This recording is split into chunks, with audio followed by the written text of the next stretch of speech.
Ba, nə iş görürsən? Nə iş görəcəm? Ged arvada kompet açıram. Baba, kompot dərk felezli nuşabədə abırımız getdi. Nuşibadır. Kompet oxşayır axı. Kişi mən nuşib içməyəm də bir daha əli suyu versin. Gələ bizim arvada bir əli suyu ver. Əli suyu nə mənədir ağa? Güzəşt eləyim, mənzuru abəli duğudur.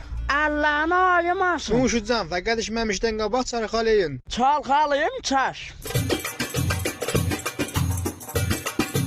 Man, gəl ot yerə. Man, gəl ot yerə pis işdi. Mama, Qadan adı.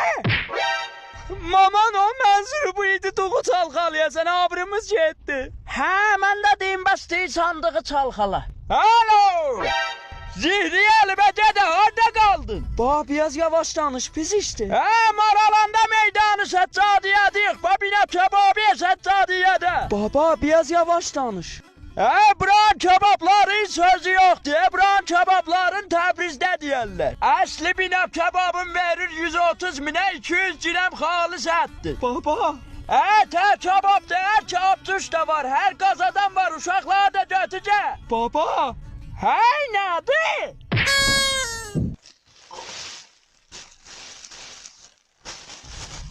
Man, nə məhdandan nə yığısan təlisə? Oğlan səs salma pıl vermişik.